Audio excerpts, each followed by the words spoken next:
बिस्मिल्लाहिर्रहमानिर्रहीम। आज हमारा जो टॉपिक है ये गाज़िस लॉ की तीसरी एप्लीकेशन जो है जिसको हमने आज डिस्कस करना है। और उस एप्लीकेशन के अंदर हमने क्या करना है, एक कैपेसिटर की प्लेट्स की तरह दो पैरेलल प्लेट्स लेनी है जो अपोजिटली चार्ज है। अब आप समझते हैं कि अगर दो अपोजिटली चार्ज प्लेट हो, एक पॉजिटिव और नेगेटिव हो, तो उनके दरमियान एक इलेक्ट्रिक फील्ड डेवलप हो जाती है। तो हमने उस प्लेट के अंदर इलेक्ट्रिक फील्ड इंटेंसिटी जो है किसी पॉइंट पर जो है वो कैलकुलेट करनी है, और उसको किस तरीके से कैलकुलेट किया जाएगा आज हमारा ये टॉपिक है। जैसे कि आप समझ रहे हैं, देख रहे हैं कि मैं इससे पहले 2-3 लेक्चर्स के अंदर जो है ये flux, electric field intensity, Gauss's law और उसकी एप्लीकेशंस को ही डिस्कस कर रहा हूं। तो इससे पहले मैं 2 एप्लीकेशंस की डिस्कस कर चुका हूं। आज हमारे पास जो तीसरी एप्लीकेशन है उसको हम देखेंगे। तो उसी तरीके से बता दूं कि लॉन्ग क्वेश्चन के पॉइंट ऑफ व्यू से ये बड़ा ही इंपॉर्टेंट एक लॉन्ग क्वेश्चन है, और थोड़ा सा कॉन्सेप्ट के पॉइंट ऑफ व्यू से बड़ा इंपॉर्टेंट है। इसको समझेंगे तो आपको बहुत अच्छी अच्छी बातें इसमें समझ आएंगी, जो आप खास कर एंट्री टेस्ट लेक्चर के अंदर भी आप इसको इस्तेमाल कर सकते होंगे। तो फिर करना कैसे है, सबसे पहले आपने गाज़िस लॉ की स्टेटमेंट देनी है, मैथमेटिकल एक्सप्रेशन देना है, और फिर वो 4 पॉइंट्स लिखने हैं जो मैं बार बार बताता रहा हूँ, जिनको फॉलो करते हुए हमने यहाँ पर इलेक्ट्रिक फील्ड इंटेंसिटी जो है वो कैलकुलेट करनी है। ठीक है जी। तो ये 4 स्टेप और वो गाज़िस लॉ यहाँ लिखा हुआ है। तो मैं अब इसको यूज करते हुए जो सिचुएशन हमें दी है उस सिचुएशन पर इसको अप्लाई करके आपको इलेक्ट्रिक फील्ड इंटेंसिटी जो है उसे कैलकुलेट करना सिखाने लगा हूं। तो देखते हैं जी, हमारे पास टॉपिक है जी कि 2 oppositely parallel plates, charge parallel plates है हमारे पास, और इसके अंदर कोई पॉइंट है लाइक दिस। ये वो पॉइंट है इसके अंदर जिस पॉइंट पर हमने इलेक्ट्रिक फील्ड इंटेंसिटी जो है इस फील्ड के अंदर, इस पॉइंट पर इलेक्ट्रिक फील्ड इंटेंसिटी की वैल्यू जो है वो डिटरमिन करनी है। तो फिर सबसे पहले आप डायग्राम को अंडरस्टैंड करें, देन उसके बाद जो है वो हम इसको फॉलो करेंगे कैसे चलना है। सबसे पहले ये कि ये मैंने पैरेलल प्लेट्स बनाई है। एक प्लेट मैंने मेटल की लाइक ये बनाई हुई है, और एक प्लेट मैंने ये शो की हुई है। ठीक है जी। ये मेरे पास प्लेट्स हैं जिसको मैंने क्या किया हुआ है, इक्वली एंड ऑपोजिटली चार्ज।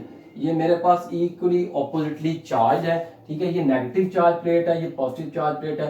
तो नेगेटिव और पॉजिटिव के दरमियान में इस तरीके से ये ब्लैक कलर से जो लाइंस शो की हैं, ये बेसिकली क्या है, इसकी इलेक्ट्रिक फील्ड लाइंस को बता रही हैं। तो फिर इलेक्ट्रिक फील्ड इंटेंसिटी इस पॉइंट पर हमने डिटरमिन करनी है। तो फिर मतलब है सबसे पहले हम लिखेंगे उसी तरीके से कि हमारे पास क्या है जी, हमारे पास जो पैरेलल ऑपोजिटली चार्ज प्लेट होंगी, ठीक है ना, एज शोन इन फिगर, और उसको डिटेल में थोड़ा सा आप जो है ना एक्सप्लेन कर दीजिएगा। ठीक है, कि उनके ऊपर चार्ज जो है वो क्यू है, या जो भी चार्ज आप बताना चाहें आप चार्ज पे बता सकते हैं। थोड़ा सा आपने इसको जो है एलेबोरेट करना है। देन हम क्या करेंगे, हम आते हैं उन स्टेप्स की तरफ कि हम उन स्टेप्स को कैसे फॉलो करेंगे जो गाज़िस लॉ की हेल्प के लिए हमें दिया गया है, कि गाज़िस लॉ कैसे अप्लाई करके आपने यहाँ पर जो है वो ई की वैल्यू को कैलकुलेट करना है। तो सबसे पहले ये बड़ा इंपॉर्टेंट होता है कि आपने जो गाजियन सरफेस है उसके बारे में बताना होता है। गाजियन सरफेस को क्या करना होता है, वो ड्रॉ करना होता है। अब यहाँ बड़ी इंपॉर्टेंट बात है कि हम यहाँ पर गाजियन सरफेस कैसी लेंगे, क्योंकि गाजियन सरफेस की कुछ प्रॉपर्टीज होनी चाहिए, देन हमारा काम आसान। एक तो उसको क्लोज होना चाहिए, दूसरा वो पॉइंट जिस पॉइंट पर आपने ई की वैल्यू कैलकुलेट करनी है वो इसकी सरफेस पर होनी चाहिए, और सबसे इंपॉर्टेंट ये कि आप बड़ी आसानी से उसमें से फ्लक्स को क्या कर सकते हो, डिटरमिन कर सकते हो। तो इन तमाम चीज़ों को सेटिस्फाई करने के लिए जो एक क्लोज शेप मेरे ज़हन में आ रही है, जो क्लोज शेप हम यहाँ पे ड्रॉ करते हैं, वो लाइक अ बॉक्स है। क्या ये एक बॉक्स की तरह बनाई, जैसे ये मैंने आपके साथ बनाई। आप अपनी टेक्स्ट बुक में देखेंगे तो आपको ये बॉक्स की शक्ल में नजर नहीं आ रहा होगा, ये ऐसे नजर आ रहा होगा जैसे किसी बॉक्स को आप बिल्कुल फ्रंट से देखते हैं तो आपको सिर्फ और सिर्फ उसके सामने का फेस नजर आता है। तो ड्रॉ जो बुक में की हुई है वो आपके पास क्या है, एक फेस नजर आएगा, लेकिन एक्चुअल में वो किस तरह सरफेस है, वो इस तरीके से ऐसे सरफेस है, एक बॉक्स की शक्ल की सरफेस है। ठीक है जी। तो जिसमें क्या बन रहा है, बॉक्स की टोटल सरफेस कितनी बनती है, फेस कितने बनेंगे, 6 फेस बनेंगे। एक अपर फेस होता है, एक लोअर फेस है, एक राइट पे फेस है, एक लेफ्ट पे, एक ऐसे इस तरीके से फ्रंट साइड पे होगा और एक बैक साइड पे। जैसे मैं आपके सामने यहाँ दिखा रहा हूँ 1 2 3 4, एक 5 और एक 6। तो ये 6 सरफेस जो है यहाँ पे जो है ना मिलकर एक क्लोज सरफेस बनाएंगी और ये सारी की सारी फ्लैट सरफेस है। हमने कहा था कि सरफेस क्या होनी चाहिए, या तो कोई स्फीयर की शेप में, कर्व की शेप में हो, या फिर कोई फ्लैट हो, तो हम बड़ी आसानी के साथ क्या कर सकते हैं, उसमें से फ्लक्स जो है वो डिटरमिन कर सकते हैं। तो फिर यहाँ पर हमने जो गाजियन सरफेस बनाई, हमने गाजियन सरफेस को बता दिया कि वो क्या है, एक बॉक्स की शक्ल में वो गाजियन सरफेस है, जिसकी क्या है जी 6 जो है ना वो फेसेस हैं आपके पास। ठीक है जी, बॉक्स है और बॉक्स के साथ उसकी क्या है जी 6 सरफेसेस हैं। अब हमारे पास जो नेक्स्ट पॉइंट होता है वो पॉइंट क्या होता है, हम ये डिटरमिन करते हैं कि भाई इस गाजियन सरफेस के अंदर जो है वो टोटल चार्ज कितना एनक्लोज हुआ है। चार्ज जो है उसकी वैल्यू जो है वो हमने डिटरमिन करनी होती है। अब हमें नहीं पता कि इतने से बॉक्स के अंदर जो चार्ज आए, ऐसे 1 2 3 4 5 ऐसे मैंने ड्रॉ करके दिखाए हुए हैं, ये कितने होंगे ये चार्ज। ये बिल्कुल उसी तरीके से कॉन्सेप्ट जैसे कि हमने इनफाइनाइट चार्ज शीट के अंदर ये कॉन्सेप्ट सीखा था, मैं उसी कॉन्सेप्ट को रिवाइज करूंगा कि हम सबसे पहले ये मालूम कर लेंगे कि यहाँ पर जो चार्ज डिस्ट्रीब्यूशन हमने की है वो चार्ज डिस्ट्रीब्यूशन की चार्ज डेंसिटी कितनी है। चार्ज डेंसिटी बराबर टोटल चार्ज जो हमने इसको दिया हुआ है, इसको हम कैपेसिटर की प्लेट के एरिया के साथ क्या कर देंगे, डिवाइड करें टोटल एरिया के साथ। टोटल चार्ज को टोटल एरिया के साथ जब डिवाइड करेंगे तो हमारे पास चार्ज डेंसिटी आ जाएगी, यानी किसी भी स्पेसिफिक एरिया के अंदर जो चार्ज की क्वांटिटी है, हर उस एरिया के अंदर जितना वो ले रहे हैं, कहीं पर भी आप कंसिडर कर लें, वो चार्ज की वैल्यू क्या होगी, वो सेम होगी, क्योंकि ये चार्ज डिस्ट्रीब्यूशन है, यूनिफॉर्म चार्ज डिस्ट्रीब्यूशन है। तो चार्ज डेंसिटी यहाँ पर फिर क्या हो जाएगी, कांस्टेंट हो जाएगी। तो फिर अगर हम निकालना चाहें कि हमारे पास चार्ज कितना है, तो देखें चार्ज यहां से कैलकुलेट करना हो तो चार्ज डेंसिटी के साथ एरिया को क्या करना पड़ता है, मल्टीप्लाई करना पड़ता है। लेकिन हमारे केस में जो चार्ज है वो टोटल चार्ज तो नहीं है, ये वो चार्ज है जो कि इस गाजियन सरफेस के अंदर आया।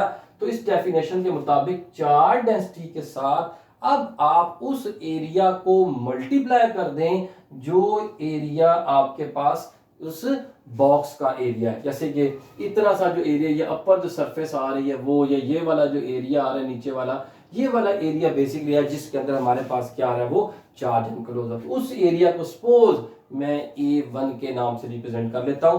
तो मेरे पास जो चार्ज है इस गाजियन सरफेस के अंदर कितना है, इसकी चार्ज डेंसिटी को, ये जो एरिया सरफेस का बना, ऊपर की जो सरफेस बनी थी 6 फेसेस थे, ऊपर का जो फेस था और नीचे का फेस, क्योंकि वो सेम साइज के थे, तो मैंने क्या किया, उस एरिया को यहां पर इसे मल्टीप्लाई कर दिया, जो बता देगा मेरे पास कि इस बॉक्स के अंदर कितना चार्ज एनक्लोज हुआ है। तो हमने 2 स्टेप जो हैं उसके कर लिए। पहले में हमने क्या किया, हमने गाजियन सरफेस को बड़े ध्यान से उसकी प्रॉपर्टीज को सेटिस्फाई करते हुए गाजियन सरफेस ड्रॉ की। फिर हमने गाजियन सरफेस के अंदर जितना चार्ज एनक्लोज हुआ उस चार्ज को कैलकुलेट किया चार्ज डेंसिटी की डेफिनेशन को फॉलो करते हुए। अब तीसरा स्टेप क्या करना होता है, तीसरा स्टेप हमने क्या करना होता है, हमने जो टोटल फ्लक्स होता है जो इस गाजियन सरफेस से गुजर रहा होता है उसकी वैल्यू को डिटरमिन करना होता है। आप अगर गौर करें, जैसे कि मैं बता चुका हूं, हम सिलेंडर के केस में, जैसे हमने पिछले टॉपिक में हमने जब इनफाइनाइट चार्ज शीट ली थी तो सिलेंडर की हमने जो टोटल सरफेस उसके 3 हिस्से कर लिए थे। तो यहाँ पर जो टोटल सरफेस है वो बड़ी क्लियर से 6 हिस्सों में डिवाइड होती हुई हमें नजर आ रही है, क्योंकि बॉक्स की क्या होती है 6 सरफेस, अप एंड डाउन, ठीक है, राइट लेफ्ट और फोर्थ एंड बैक, ठीक है ना, बैक एंड फोर्थ जो आगे पीछे होती है 6। तो अब क्या करेंगे, अब हम इन 6 सरफेस का अलग अलग फ्लक्स निकालेंगे और फ्लक्स निकाल के उनको एडअप करेंगे, तो मेरे पास क्या आ जाएगा, टोटल फ्लक्स आ जाएगा। इसका मतलब है जो टोटल फ्लक्स आ रहा होगा वो मेरे पास यहाँ पे 6 फ्लक्स आ रहे होंगे।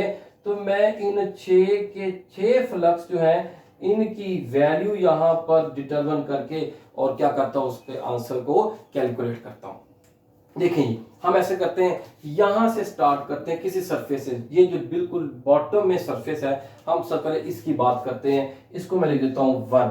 तो देखें क्या होगा, इस जगह पर जो इलेक्ट्रिक फील्ड इंटेंसिटी होगी और जो एरिया वेक्टर होगा उसका जो डॉट प्रोडक्ट होगा वो हमें क्या बताएगा, यहां पर इलेक्ट्रिक फ्लक्स की वैल्यू को तो डिटरमिन करते हैं। देखें यहां पर अगर मैं बताऊं आपको तो इन दोनों के दरमियान कोई एंगल आएगा, इसके लिए आप प्लीज डायग्राम पे आए।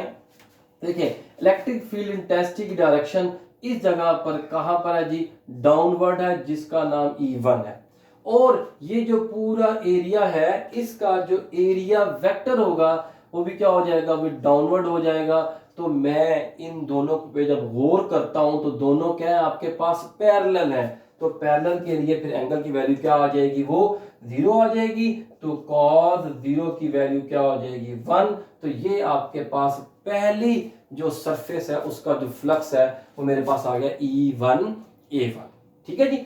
इसी तरीके से अब मैं दूसरी सरफेस की बात करता हूं। लाइक दूसरी सरफेस मैं कहां चला जाता हूं, मैं ले जाता हूं इसके बिल्कुल ओपल चला जाता हूं, ये जो इस प्लेट के अंदर बनाई हुई है। गाउसियन सरफेस को ड्रॉ इस तरह किया है कि गाउसियन सरफेस का कुछ हिस्सा अपर सरफेस जो प्लेट के अंदर है, बाकी सारा क्या है वो फील्ड के अंदर आया हुआ है। ठीक है, ताकि हम फ्लक्स इजीली कैलकुलेट कर सकें।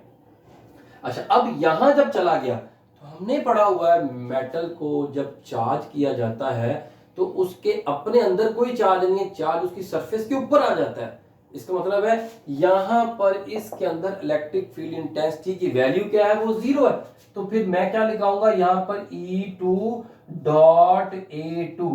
अब जब यहां पर इसको सॉल्व किया जाएगा तो यहां पर E2 A2 cos of theta लिख के हमें यहां बताना पड़ेगा कि बेसिकली यहां पर इलेक्ट्रिक फील्ड इंटेंसिटी ही नहीं है, इस वजह से इस सारे का प्रोडक्ट क्या हो जाएगा, वो 0 हो जाएगा। ठीक है जी, दूसरा फ्लक्स भी हमने कैलकुलेट कर लिया। अब आ जाए जनाब अब तीसरे फ्लक्स की तरफ। तीसरे फ्लक्स के लिए जो बाकी 4 सरफेस रह गई हैं, जो इस तरीके से आपके पास साइड्स पे 4 सरफेस हैं, आप उसमें से किसी एक सरफेस को पकड़ लेते हैं लाइक दिस। मैं सपोज इस सरफेस से शुरू करता हूं जो मेरे पास कहां आ रही है, राइट पे आ रही है। अब जरा देखिएगा राइट पर जो इलेक्ट्रिक फील्ड इंटेंसिटी है, इलेक्ट्रिक फील्ड इंटेंसिटी तो नीचे रहनी है, वो तो डाउनवर्ड ही है, हर पॉइंट पर क्या है वो डाउनवर्ड है, नीचे की तरफ है। लेकिन इसका जो एरिया वेक्टर आएगा जिसको आप क्या बोल रहे हैं A3, और यहां पर जो फील्ड है वो E3 है। तो गौर करें यहां पर इनके दरमियान एंगल कितना आ रहा है, वो 90 आ रहा है। अब आप कोई भी सरफेस पकड़ लें, आप कोई भी सरफेस ले लें, आप उस सरफेस को इस्तेमाल करें लाइक दिस। ये मेरे पास एक पेपर है।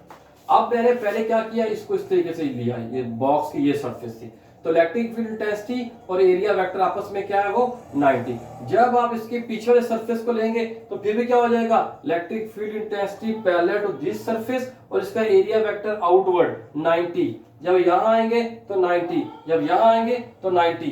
इसका मतलब है कि जो 4 की 4 सरफेस आपके पास आ रही हैं साइड पर बॉक्स की, लाइक दिस रूम, ये कोई रूम है, रूम की एक सरफेस ये, एक सरफेस ये, एक सरफेस ये, एक सरफेस ये। इलेक्ट्रिक फील्ड इंटेंसिटी ऊपर से नीचे आ रही है, जब इलेक्ट्रिक इंटेंसिटी ऊपर से नीचे आ रही है तो इन सरफेस के अंदर से फ्लक्स की वैल्यू क्या हो जाएगी, 0 हो जाएगी। क्योंकि ये कॉन्सेप्ट हम इलेक्ट्रिक फ्लक्स के टॉपिक में डिटेल में डिस्कस कर चुके हैं कि जब आपके पास सरफेस इलेक्ट्रिक फील्ड लाइंस के पैरेलल आ जाए तो इलेक्ट्रिक फील्ड और जो एरिया वेक्टर होता है उनके दरमियान एंगल क्या हो जाता है, 90 हो जाता है, जिससे फ्लक्स क्या हो जाएगा, वो 0 हो जाएगा।